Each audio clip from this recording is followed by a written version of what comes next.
Bismillahirrahmanirrahim. Assalamualaikum warahmatullahi taala wabarakatuh. Alhamdulillahirabbil alamin wassalatu wassalamu ala asyrafil anbiya wal mursalin wa ala alihi washabbihi ajma'in. Rabbi shrah li sadri wa yassir li amri wahlul 'uqdatam min lisani yafqahu qawli. Alhamdulillah, bersyukur kepada Allah Subhanahu wa taala kerana kita dapat dipertemukan. Pada pertemuan kali ini kita akan melihat contoh-contoh kes yang melibatkan approach ataupun pendekatan munasakhat dalam faraid. So maksudnya kita akan cuba melihat satu kes dalam seminggu yang melibatkan kes-kes yang ada rantaian ataupun kematian berlapis, yang kita lihat bagaimana ulama menyelesaikan kes-kes tersebut untuk keseluruhan approach ataupun pendekatan munasakhat yang pernah kita bincangkan sebelum ini. So pada pertemuan ini kita mulakan dengan kes yang pertama. Sudah pastinya penyelesaiannya kita akan fokuskan kepada mazhab Syafi'i yang lebih utama. Okey. Pertamanya ialah perkara ataupun situasi kes dia ialah seorang perempuan meninggal dunia dan meninggalkan waris iaitu suami dan dua orang saudara lelaki seibu. Itu adalah waris untuk si mati pertama. Sebelum agihan pusaka selesai, suami kepada perempuan si mati pertama meninggal dunia, dan waris kepada suami tersebut ialah seorang anak lelaki dan seorang anak perempuan. Dalam bahasa mudahnya, waris yang kedua ini bukan melibatkan si mati yang pertama, ataupun dalam bahasa mudahnya dia adalah bukan anak kepada si mati yang pertama. So mungkin suami ini ada anak daripada isteri sebelum ini. So dia tidak berkait dengan yang si mati pertama. Akan tetapi dia juga turut terkesan sebab suami iaitu ayah kepada anak lelaki dan anak perempuan ini tidak dapat lagi bahagian hasil peninggalan si mati yang pertama iaitu isteri kepada ayah anak lelaki dan anak perempuan ini. Okey. Kalau boleh kita rajahkan keluarga ini, begini caranya. Kita katakan tadi seorang perempuan meninggal dunia. Perempuan di sini meninggal dunia, okey, dan waris dia adalah suami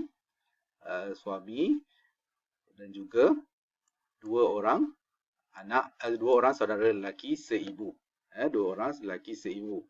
So bila kita kata munasakhat, maksudnya kes tersebut belum berlaku penyelesaian. Maka meninggal pula salah seorang waris daripada si mati pertama. Dalam kes ini kita kata tadi suami kepada si mati pertama turut meninggal dunia. Bukanlah mungkin selepas tapi melibatkan tempoh masa lah biasanya, Sebab isunya kat sini kita kata bila kita bincangkan approach yang digunakan dalam munasakhat, harta pusaka si mati pertama masih belum diselesaikan. Itu sebabnya dia berantai-rantai. Dia berkait-kait.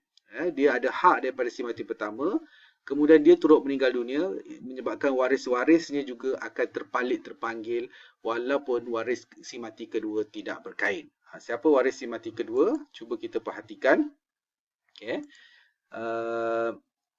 Suami belum sempat harta mati pertama diselesaikan, suami meninggal dunia dan warisnya ialah seorang anak lelaki dan seorang anak perempuan. Begitu. Okey. So, dan kita kena faham bahawa anak-anak ini bukan berkait dengan si mati pertama. Okey. Kalau berkait, yang mati ini adalah mak kepada mereka. Dan kalau berkait juga, kita akan sebut mereka juga sebagai salah satu waris kepada si mati yang pertama.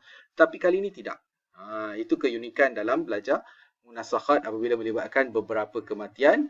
Ada waris baharu. Dalam ni anak-anak ni, anak lelaki dan anak perempuan ni adalah waris baharu yang turut terpanggil untuk menerima waris faraid ini. Kerana apa? Kerana ayah mereka, si mati kedua ni adalah pangkat ayah kepada si waris-waris baru ini.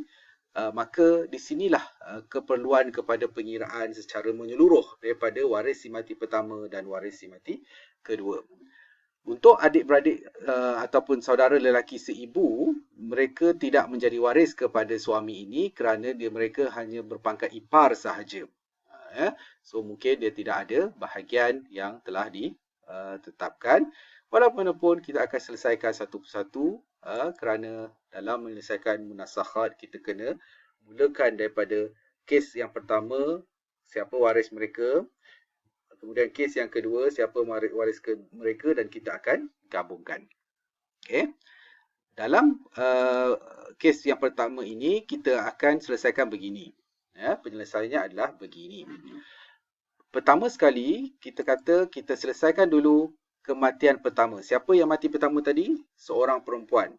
Meninggalkan waris iaitu suami dan dua saudara lelaki seibu sebapa.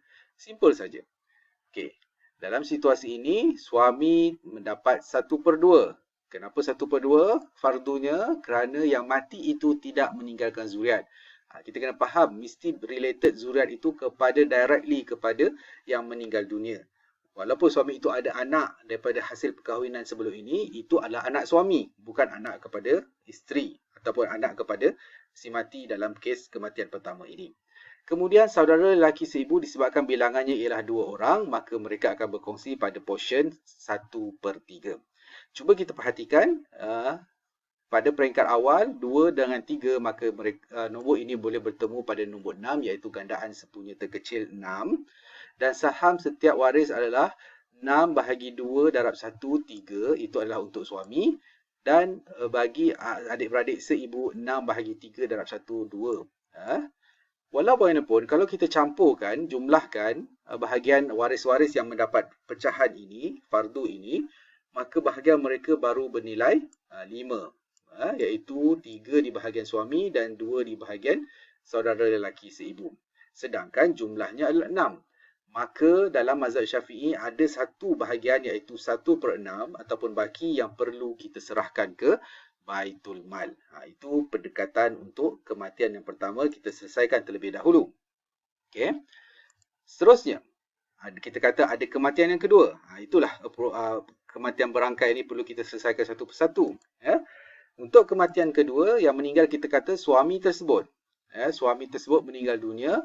Okay, dia dapat tadi sebanyak 3/6. 3/6 ataupun 3 bahagian.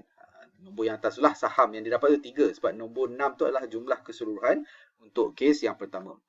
Dan anak-anak si mati mendapat harta pusaka daripada suami tersebut ataupun ayah, berpangkat ayah lah, iaitu asabah bil ghair. Sedangkan saudara lelaki tadi kita kata tidak ada kaitan langsung dengan suami untuk mendapat bahagian tersebut. So apabila kita dapat asabah bil ghair, maksudnya kita kata yusikumullahu fi auladikum lidzakari mithlu hazzil unsayain, iaitu kita gabung lelaki, ratio dia 2:1.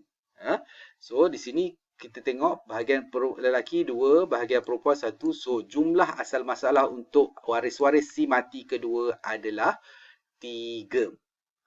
Cuba kita bandingkan. Bila kita buat perbandingan, 3 ini nombornya adalah sama dengan saham yang diperolehi oleh si mati kedua. Si mati kedua adalah suami, iaitu bapa kepada anak-anak tersebut. Apabila sama, maka apa yang kita buat ialah kita tarik saja ataupun kita kekalkan sahaja asal masalah pada kes yang pertama untuk dijadikan sebagai jami'ah. Diistilahkan sebagai nilai penyama yang boleh menghimpunkan kedua-dua kes. Oleh sebab itu, jami'ah yang kita kekalkan ialah 6. 6 ni. Mana 6 tadi? Kita tengok 6 di sini. 6 di sini. So bahagian yang lain akan turut dibawa bersama. Tengok bahagian anak perempuan, satu bahagian kita kekalkan, tarik sahaja. Bahagian anak lelaki 2 bahagian, tarik sahaja di hujungnya. Bahagian saudara lelaki seibu turut dikekalkan, iaitu 2 bahagian, yang mana setiap seorang saudara lelaki seibu untuk si mati pertama adalah seorang 1/6, dan bahagian lebihan Baitul Mal untuk Baitul Mal daripada si mati yang pertama turut dikekalkan. Untuk bagi yakin, kalau kita jumlahkan keseluruhan yang kita bawa tadi tetap berjumlah 6. 1 campur 2 campur 2 campur 1 berjumlah 6 bahagian. Ini isunya sebab apa? Sebab saham yang diperolehi oleh si mati kedua, okey, menyamai dengan waris-waris asal masalah. Dia perlukan jumlah asal masalah yang diperlukan oleh waris-waris si mati kedua. Bila sama, kita tarik sahaja asal masalah daripada kes yang pertama, kita bawa dijadikan sebagai penyelarasan untuk kedua-dua kes. Begitulah situasi kes pertama ini. Dalam pembelajaran kali ini nak menceritakan bagaimana kematian berangkai itu tetap berlaku. Isunya sebab apa? Mesti ada lebih daripada satu kematian. Dan kes yang pertama masih belum dapat diselesaikan. Itulah keunikan ilmu faraid.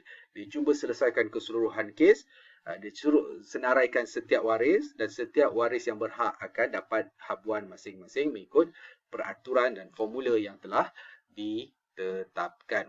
Itu untuk pertemuan pada kali ini. Mudah-mudahan kita akan cuba uraikan satu persatu kes setiap minggu, dan kita akan aplikasi setiap teori ataupun formula yang berkaitan dengan faraid dan munasahah. Wabillahi taufiq wa hidayah. Wassalamualaikum warahmatullahi wabarakatuh.